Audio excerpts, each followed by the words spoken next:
Hello, and welcome to the Property Preservation Show, where we discuss all things about the property preservation industry. Last week, we dove into your wallet and tried to understand what was going on with the money, why you weren't making more money, and what exactly was going on. That was a tough one. It's really hard to work for someone if you're not getting paid. But before I get into this week, we have a big news. We are officially launching. Let me put the QR code up here. We are officially launching our Property Preservation Community Hub. This is going to be a free community for you guys who actually are in the industry.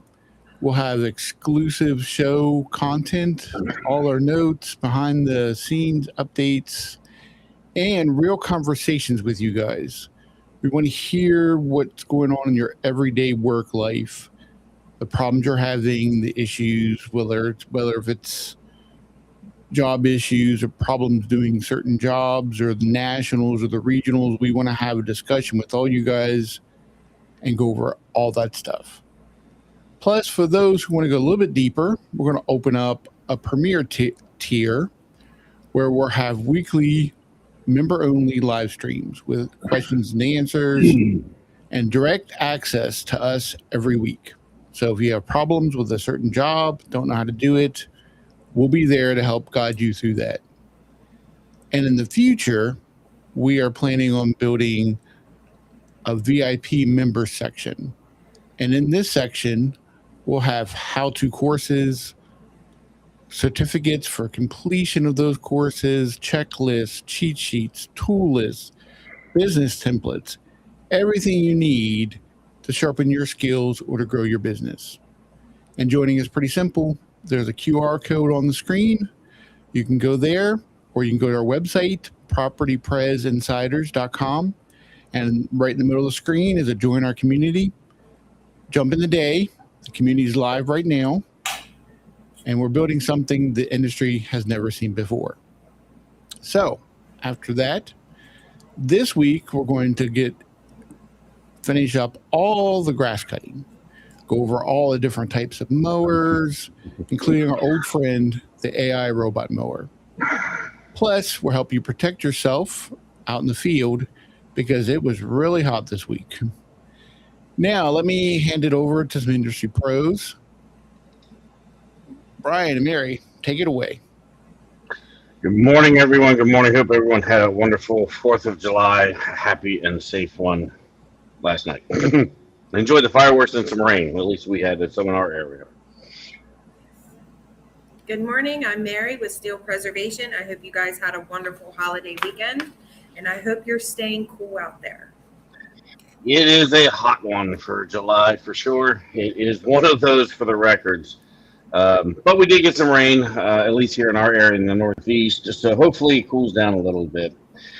We in the industry right now are ramped up. Our grass cutting season is full bore in place. A lot of engagements going on with those. Sometimes they get a little bit overwhelming with the amount that we have to do in this industry. But we are here to talk about what kind of equipment do you use? What kind of tricks and tips do you have that makes grass cutting easier and better? Some of the techniques that we have found over the years, some of the techniques that we train with and do, we've just found that just makes life simpler. But one of the key things is safety. Safety. Make sure you're wearing your earplugs. Make sure all of our employees, we have Bluetooth headphones. They can be jamming out, listening to music while protecting their hearing, because who wants to go deaf because of a grass cut on a foreclosure home? Also, remember, eye protection is very critical. Sharing a little story, a little fun part. Had a contractor cutting grass, no big deal. We all know those little signs, address signs, number signs on our mailboxes and stuff. They kind of hang down below the mailbox. It was kind of falling off anyway. He tapped it with his lawnmower, and on his second pass, didn't realize it was there. Next thing you know, his chute hood was up, and he hit the corner of this piece of metal, sent it flying like a frisbee into the roadway, and smacked inside of smacked a brand new Ford Bronco windshield. Jeez. $3,000 worth of repairs that were needed. So number one, talking about safety and everything else, remember what's in our yards, pay attention to what's in front of you. Make sure your hood's down. And if your hood has to be up, your chute hood has to be up because you're dispersing grass clippings. Please make sure you're not shooting it towards the neighbor's house, towards the roadway. Pay some attention to those things because it only takes one simple action, one mishap, and next thing you know, you're spending $3,000 to replace the windshield.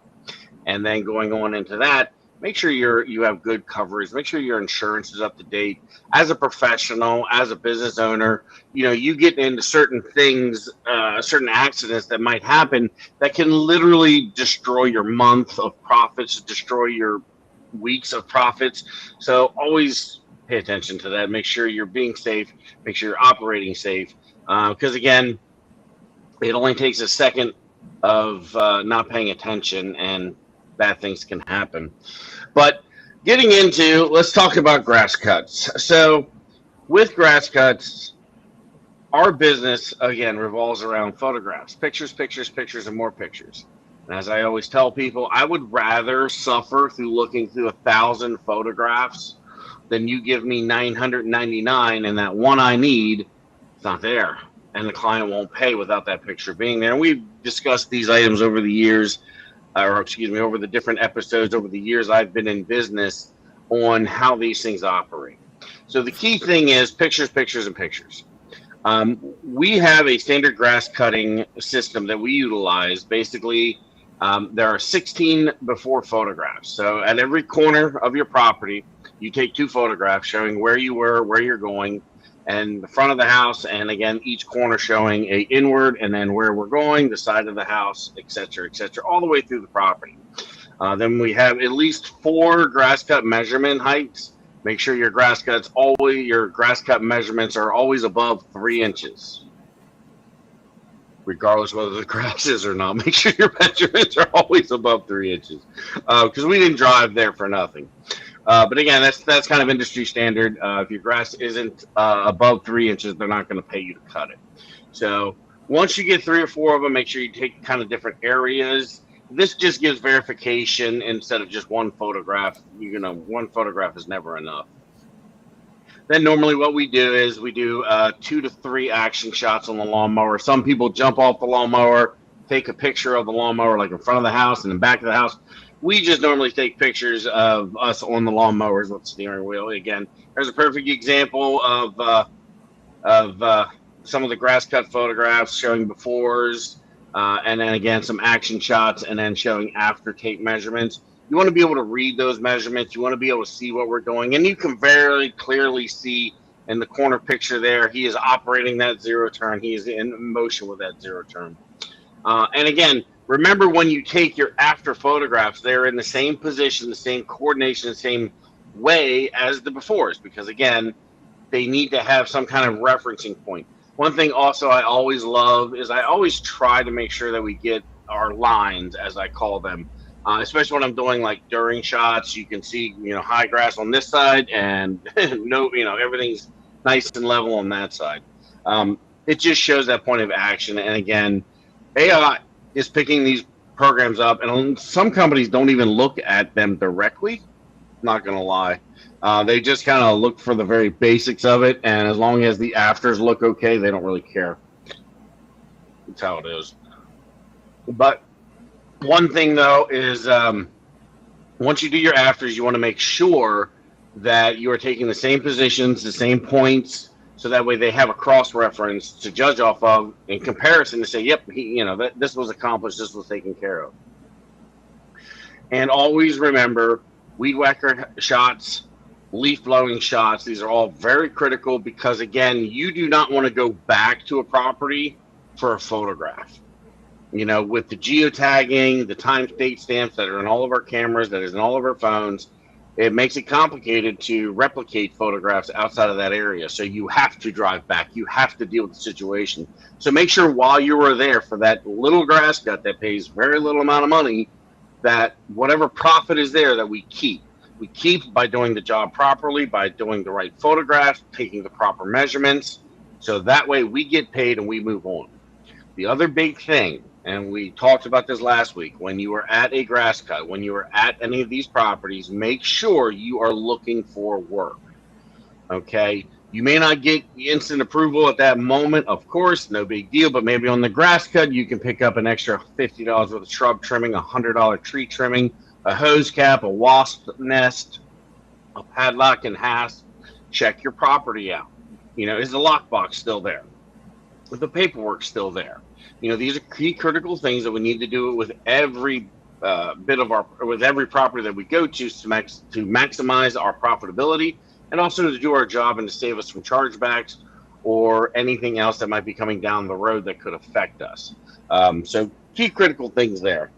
So let's talk about some grass cuts, the procedures thereof. When you cut grass, what you don't want to do is blow clippings into your neighbor's yard.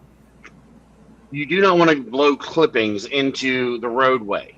Once again, possibly creating a safety hazard.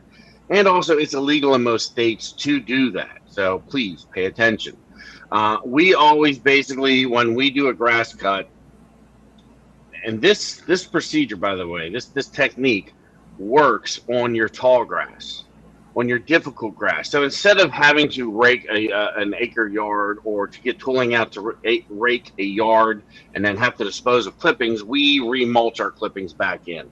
Again, it saves time, energy, and effort and room on our trucks. Because why would you want to go to a grass cut and pull 3 bags of clippings out, and next thing you know, you got 10 grass cuts? How are you going to maintain a safe atmosphere? How are you going to deal with that mess on a continual basis? But as you see with the graphs coming up, we basically, as I said, you don't want to be blowing grass in your neighbor's yard. So on a perimeter cut, what we do is we blow inwards. You give it about 2 rounds around the yard. You give it about 2 rounds. And this normally will take care of most of the clipping discharge. Gives it that buffer area between our property and the neighbor's property. And then after that, basically you do an alternating pattern. North, south, north, south, north, south. So you're blowing grass inward, then you're blowing grass outward that you basically have mulched 3 or 4 times. You can continue that procedure. That's round 1. Now, when your grass is really nasty, it's really thick, it's really heavy, you do a secondary pass. So instead of going north and south, you go east and west. Kind of the same procedure on your second pass. You make 2 rounds inwards to, again, contain the grass clippings to our property, and then you do an alternating back and forth, blowing grass in and then blowing grass back out that you have mulched several times now. And then after you get everything done with that, after you make your 2 passes, normally we don't have to hit 3. Sometimes we do. The key thing is that get off your lawnmower, get your backpack leaf blower, your handheld leaf blower, and start dispersing the grass clippings. Now, this is key and critical because when your lawnmower cuts, it creates those straight lines. And as, basic human nature, we pick up on patterns in our eyes, and our brain gathers that together and processes it. So when you're cutting grass and you're making those straight lines of discharge, it's going to seem like more clippings are there. When you go in after you're done with that and you disperse those with a random leaf blower, you break up those lines and you'll never see it. I've done 3-foot tall grass with a few passes in a leaf blower, and you can never tell I was there beyond the patching and the yellow grass. But you couldn't see any clippings. You can tell anything. Also, I will say this too. Sometimes the bushes and trees are our best friends. It does give us a spot we can kind of surgically place some clippings on our discharge when we're doing our cutting and our discharging of the grass clippings. We pack some of them in there nice and neat. But the key thing is, at the end of the day, you want to make sure that the grass cuts are done properly because, number one, this is a huge eyesore. This is a huge eyesore in the neighborhood for the neighbors. It is a big risk with code enforcement because that's one of the triggering things that code enforcement comes into. When your grass is 20-some inches tall, people complain. People get annoyed by that. So they call code enforcement, and then that can open up a whole realm of things for you as a contractor that you have to deal with down the road with your client and stuff. And also, let's be honest, if your yard looks like crap, if your yard doesn't look good, it reflects back onto your company. Now, yards, do they need to be perfect like a golf course? Of course not. But on the same point, we do need to do the best jobs possible so that way we continue to go out to those properties. And again, while we're at those properties, we're looking for the tree trimmings, the shrub trimmings, the water caps. We're looking for broken windows. We're looking for your lock box. Make sure the property's still secure, the sign's still up there. Check the roof, the shingles, the gutters. While you're running around that lawnmower, keep your eye on the property. Find out, look for what you can find, because that's how you get the money. Grass cuts are always designed just to get us onto the lot, onto the property, and then let us go. I cannot tell you how many times a contractor did not get a grass cut done on time, or they did the initial secure, we did the grass cuts, whatever. But I cannot tell you how much money I have made off of grass cuts. And I'm not talking about the $5 in profits you make from those if you're lucky. I'm talking about everything you find. I have made millions of dollars just on that procedure, finding what I can do. And that's our job. Remember what P&P stands for, is protect and preserve. We are to protect the asset of the bank and preserve its current standing and prevent further damage. So again, I love making money. That's what I'm here for. That's what we do. And again, that's what we look for when we do things. So with, some of the grass cuts that we do, it does also, it sucks every 2 weeks, especially when you start getting into the rainy seasons. You cannot keep up with it. I remember last year we had so much rain here in the upper Northeast that it was just horrible. You were always getting 20-inch grass cuts, no matter if it was a recut or not. It was horrible. And that's one of those things too. When you do go in to cut these properties, make sure you're cutting them at the right height, because as we enter our dry season, I'm raising our decks because I'm not trying to burn the grass and kill the grass, because again, those yellow splotchy bits look like grass clippings. When it gets into when we're in our wetter seasons, when it's raining more, grass is growing nice and nicely. We will do a pass at one height to bring it down, and then we'll cut it again at a lower height to make it maintainable. Sometimes also, like, we'll cut it at a height to make sure we get the photos that we need to make sure the yard looks good, and then we'll go down on a lower cut and cut the yard harder just to prevent, on the next grass cut, we're going to deal with less. Sometimes that works, sometimes that doesn't. But again, always maintain, always make sure you're weeding and edging. Now, no one's carrying around, 40 different gas-powered items to make the yard look like a golf course. But think about this for a second, especially when you get towards the latter end of the year.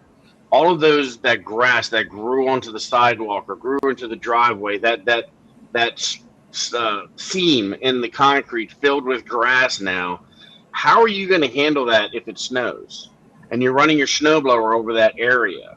You got to think about those things too, because they do work hand in hand. If I have a great grass cut and I edge everything properly and the sidewalk is free and clean of debris and grass, those little bumps of dirt and grass, and I maintain that and take care of that, it makes the snow removals later on that year, if you get snow. If you're in Texas and New Mexico, I'll send you some down, I swear. So you get in some of those items, you have to think about that.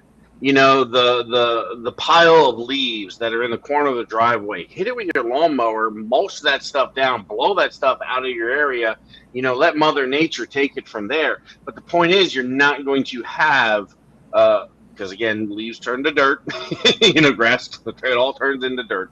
But you don't have those pockets of decay. You don't have those pockets of issues and that you're going to affect you later on down the road. So pay attention to those things. When you do trim your shrubs and such on your grass cuts, on those orders, make sure, example, I have a grass cut, I have shrubs, great, no problem. The next grass cut, we're going to grab those shrubs to maximize everything. Talk to your people, make sure, hey, I'm going to go here in the next week to cut grass. I want to do my bid approval there. Make sure, again, when you do your grass cuts, do your shrub trimming first and then do your grass cut. It just makes life a lot simpler because at that stage, if you do have any clipping debris that you carry to your truck, your mower's going to knock it all out and get it taken care of, instead of you having a pristine looking yard and then you've got that trail of sticks and limbs going across to your truck. It just makes it smarter. It just makes things a little bit cleaner at the end of the day.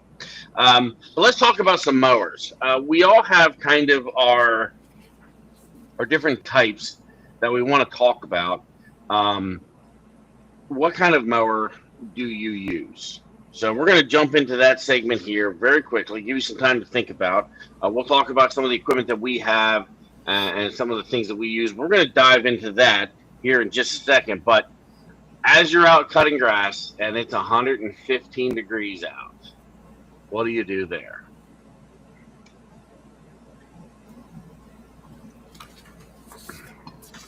So with the sun, the heat, the UV rays, and you're outside all the time, 8 hours a day, heat is one of our biggest problems. And that's one of the things that we need to be safe about, because this is an outdoor sport. So yeah, Mary's going to talk with us a little bit about some innovations and some ideas and just, being safe outside.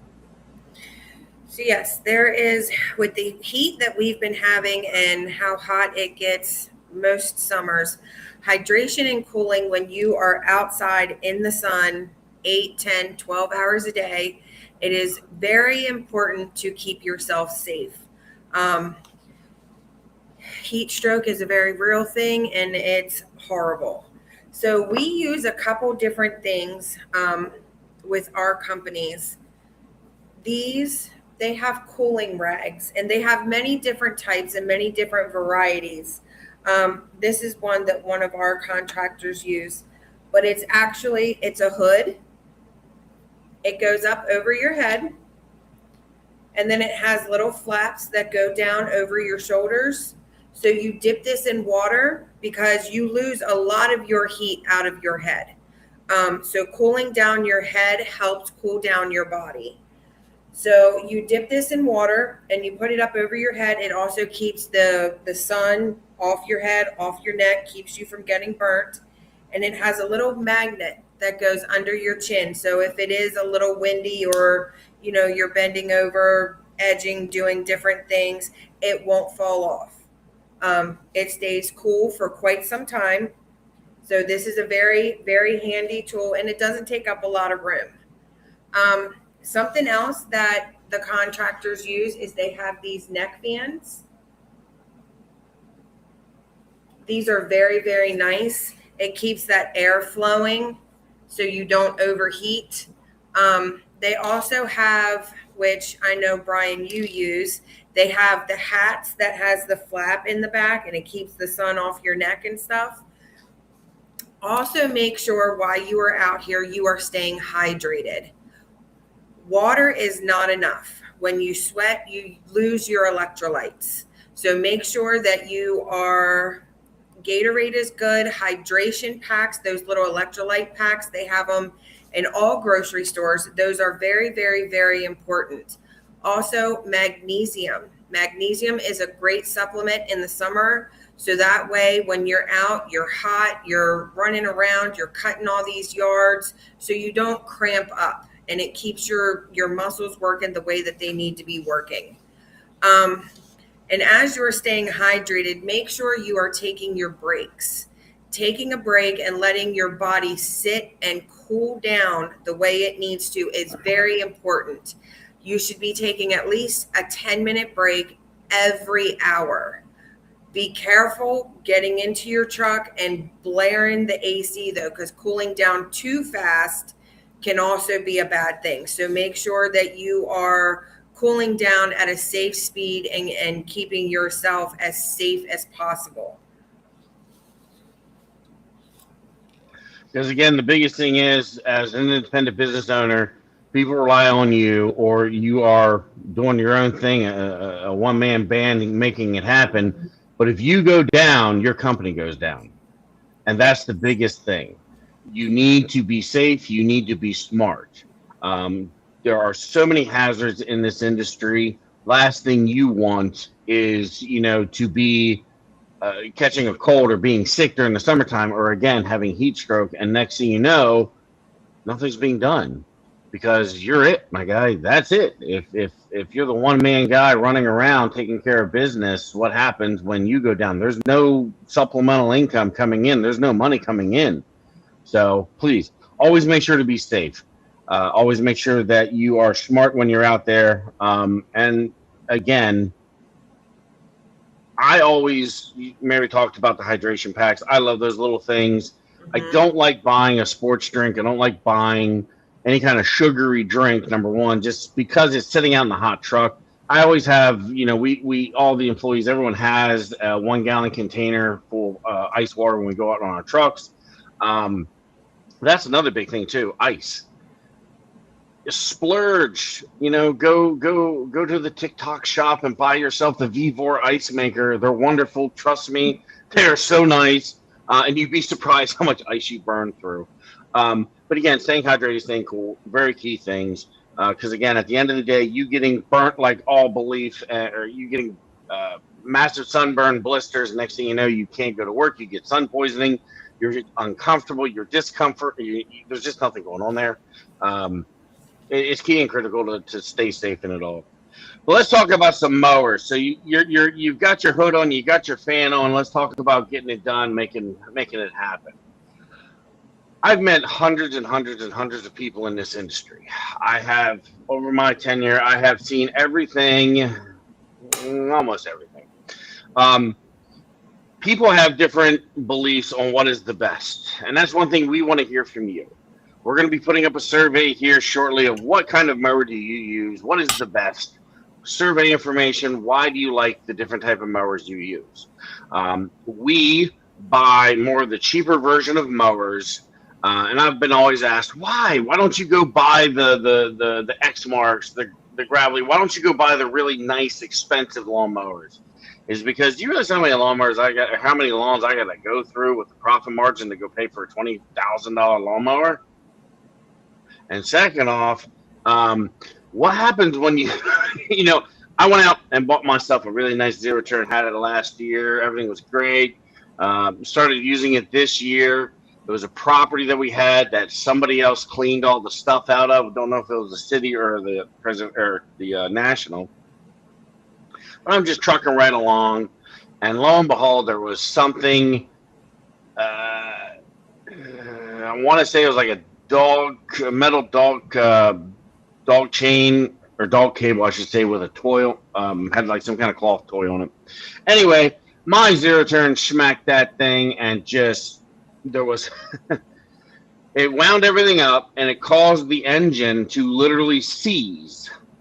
Don't know how, don't know why, but literally the engine took a crap. It literally threw a rod, I do believe. So here it is. I spent $5,000 on this brand new lawnmower, this brand new zero turn. I had it for a year, and now I have to replace the motor. Luckily, the motor's only a few $100, so it's not too bad. But the point is that what happens if I went out and bought a brand new X-Mark? And I'm not saying anything against those brands. I'm sure they are wonderful brands. I'm sure they're great pieces of machinery. But again, how long would those machines last in our industry with the conditions and with the things that we run over in some of the properties we go to? I cannot tell you how many times, you're bouncing over a tree root or you're bouncing over something, and next thing you know, this weld breaks, that weld breaks. You got to think about those things too. And, you get too cheap, but then next thing you know, your decks are rotting out and rusting out every 5 months. So things to think about with that. But we normally just buy, a little bit better grade on the residential side. Again, we've looked at used lawnmowers and some of the higher ones, but still, it's just our preference. But that's what we want to hear from you. As a community, we want to grow. We want to learn from everyone. So that way, little tips and tricks that I have learned over the years we're sharing. So if you've learned some different things over time, please share with us so we all can benefit. But the bigger thing is, what type of lawnmowers do you like? Do you like the sit-down lawnmowers with the steering wheel? Do you like the zero turns? Do you use a stand-up mower? Each one has their own benefits. Each one has their own. And no, we're not endorsed by Cub Cadet. Just saying, but Cub Cadet, if you're looking, free advertising over there. So, I mean, hook us up. So, but anyway, what kind of mowers do you use? And what are the benefits thereof? What's your deck size? Our common deck size is 42 inches. That's what we use on a regular. We have maybe about 3% of our properties where we have issues with as far as like getting onto or inside of a fence area. Again, remember, standard fence size is 36 inches for a gate. But on the same point, if you buy a mower too small, next thing you know, you're cutting that acre yard. And how long does that take you? Again, it's also where you're at. Where we are at right here in central Pennsylvania, covering from south to north, we have a lot of rural areas where we do have the larger grass cuts. We do come into the 5-acre properties. Now, of course, we don't cut 5 acres, but we do have those opportunities for those acre properties. So you have to think about logically, what is your area? What does it concern? Example, you might be more towards the city side, and every lawn that you mow is 3,000 square feet. Every lawn you mow, it's more of a heavy duty push mower. You don't need an expensive rider. You don't need a zero turn. A smaller aspect than that might be better. So again, you have to think about. I know a company, basically what they do is they have very specific grass cutters. So this guy over here, he has a 60-inch deck. His grass cuts are designed for half acre and above. He's very efficient and very fast. Then they have the city cutters. Now they go in with heavy duty basic push mowers, in the larger size aspect. So they're able to whip into those yards very quickly, very fast. Then you have the mid-sized people, and they run about a 36 to a 42-inch deck. So again, these are things to think about, what works for you and what is good. The other big thing, again, as I discussed earlier, make sure you're being safe, make sure you're paying attention. I've known people that have lost fingers. I've known people that have lost toes. That's never good. They stood too close to the lawnmower and oops, they weren't paying attention. You know what I mean?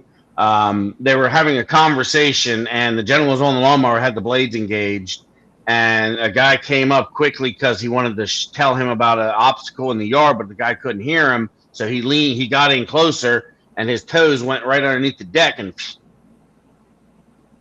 not a good day. And eventually that guy actually had to have his foot removed. So always remember safety, safety, safety. But, you see the different things. Now, another a big avenue that's coming up in technology is our AI mowers.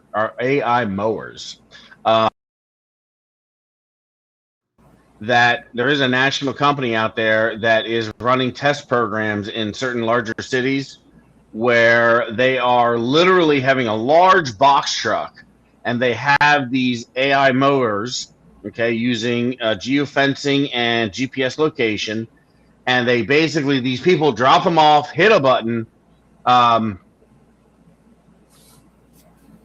We have a comment from Josh where he says that his buddy's dad has only 2 toes and 1 foot because of a mower. So again, there's real life experience. Be safe out there, guys. It's just a grass cut. It's not worth toes. It's not worth fingers. It's just a job. So always pertain to that.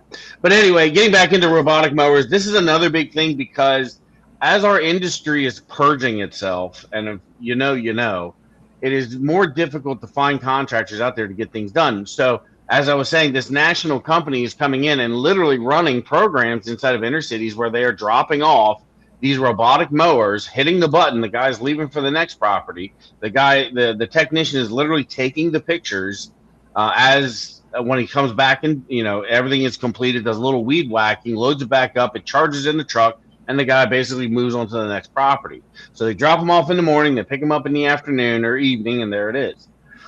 I thought about that idea. I think that's brilliant.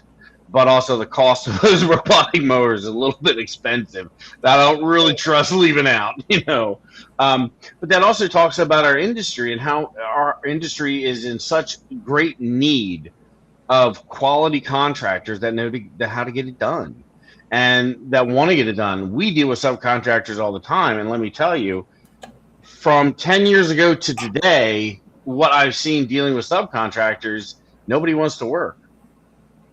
And I know you know that, Ryan. I know you're watching. Nobody wants to work. Nobody wants to get out there and get anything done. No one's hungry anymore. Why is that?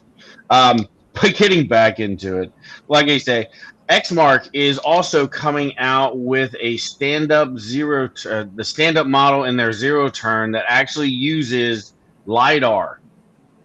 They're making mowers with LiDAR, people. But no, basically that lawnmower you set up on your phone through a geofence.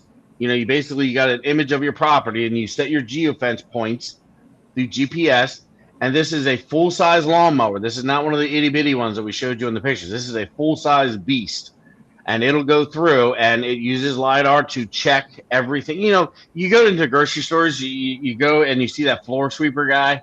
Sometimes they have eyes on them. I always try to put eyes on them. But they have the floor moppers and the sweepers. They use that radar system to view for people and obstacles. They just put that on a lawnmower. So, yeah, that'll be fun. But it's getting to the point now that nobody wants to work outside and nobody wants to deal with these things. But on the same point, the Nationals, what are they paying? We talked about that in previous shows, too. So a lot of technology is coming into this area. And a lot of things are sometimes technology is advancing us, and sometimes technology is not a good thing. So give us your opinion on that too. How would you feel driving by, your favorite foreclosure property and realize that you were replaced by the Husqvarna mower robot? Think about it. But again, mowers are just one tool of the procedure. We have push mowers that we use. When we have push mowers, they're all pretty much 21-inch. We always get the mowers with the larger wheels in the back. It just helps maneuvering so much better. We don't really do the auto drive or self-drive lawnmowers. They help out in certain circumstances and hills, but most of the time the drive goes bad after one season or two seasons and they're junk, and plus the expense is a little bit much on those. We do have backpack leaf blowers. We do have more standardized leaf blowers that we use, the handheld ones that, and then again, weed whackers. Weed whackers, we have different models. One thing we do like to utilize is with our weed whackers that we do use, they actually separate in the middle. So that way you can have different attachments. Again, it's much easier to carry a weed whacker that you can remove the weed whacker head and put in a pole saw, put in a trimmer, put in something to that effect, and you have multiple tools with one item. Takes up less room in the trucks too, if you know what I mean. Now, another big thing that's come out is electric. You have the electric mowers. You have the electric leaf blowers. You have the electric weed whackers, and the electric chainsaws. We actually use electric chainsaws and pole saws. Saves on, those items we use, but they're not used as much as like a standardized weed whacker. So it's nice that you're not having to deal with the mixed fuel and all of that mess. But again, what do you guys use in the field? Send us some pictures. Get involved in our discussion group at our new site, which the QR code will be coming back up. But check things out. Let's find out how the group is doing. Let's find out what all of us use. And that way, again, what you use, the tricks that you have, can they benefit somebody else? Can they make someone else's life easier? And that is the whole purpose of this podcast, of this show, of the websites and everything that we're doing. The convertible weed whackers are much heavier than standard weed whackers. Josh, I'm going to go measure mine. I'm going to find out. But that's a good point. Another thing to think about is you get into the weight of equipment you're dealing with it, lifting and carrying it, how much you're carrying in your trucks. So Josh made a very good point. If one model is heavier, is that sacrifice of the weight that you have to deal with on a regular basis, is that better for you with the efficiency that you get by having all the different attachments? Or is a straight pole weed whacker the best option for you? Again, it's all individualized for what you like, but again, a product that's out there that you may not know about, you may not see, but other people do, might, spark some interest and give you an opportunity to make your life better, to make your jobs easier. And again, sometimes what Bob over here likes, John over there doesn't, and that's okay. But we all talk, we all share ideas to make our lives simpler, and that's the key thing. In this industry, there is so much stuff in this industry. I've been doing it a long time. And between HUD regulations, government regulations, now you've got picture regulations, you got the national regulations, you got codes, you got this, you got that. There are so much stuff that is already on top of our shoulders. We need to come together as a group, as a one big whole family, and say, hey, our common thread is our job. Our common thread is we work for the same nationals. We're in the same industry. But let's have a voice against those people that try to pay us cheap, that rip us off, that don't pay us at all, that want to pay us $25 for a grass cut, but we'll give them all to you. You know who I'm talking about, Mr. Never mind. So at the end of the day, it gets into, we all come together as a group with a unified voice to make changes in our industry. Number one, just the equipment we use. We talk, the safety equipment, keeping an eye on each other. Again, there's plenty of work out there for everybody. Foreclosures will never go away. But if we can all come together and make the job easier, better for the new guy coming in place, helping him out, helping ourselves out, it's a win-win situation for everybody. And that's the key thing. And that's the point of this.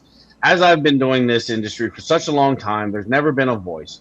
The first time when I signed up as a subcontractor for a regional company, they're out of Baltimore, Maryland. There was no training matrix. There was no training guides. You had to learn as you go. And that's not efficient. That's not effective. And that's another big thing, too, with the site that we have coming up. It's going to be that interactive training courses. You are literally going to be trained by me, by computer, by AI a little bit too, but I supervise and see everything. But at the end of the day, you're going to learn all the tricks and secrets that I've made mistakes on, I've learned for over the years. You're going to learn and know the equipment that we have. You're going to know the templates, the tricks that save you time, energy, and effort. But on the same point, I want to hear from you guys out there that are sweating outside with me, sweating out there with everyone, getting it done, dealing with the mess. We want to hear from you, because that's the only way that we are going to unify, is that we're all on the same page and we're all learning.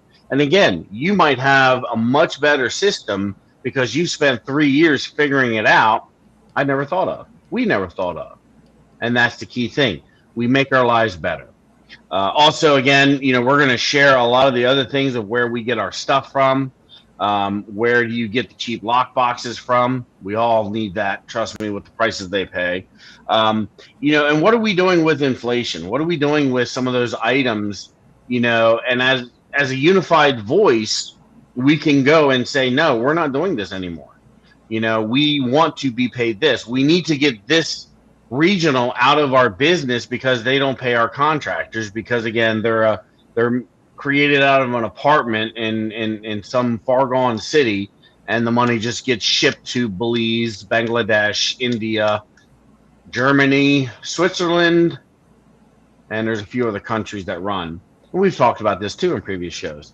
But that's where the key thing, and that's what the purpose of this is to share insight, to share information, to have a community which is not really existent anywhere, but then also to inform, to train the next level of people coming into this industry, helping that person who is just helping the person that is doing trash outs in a residential side or a consumer side, or doing grass cuts and landscaping, and they're trying to expand their business.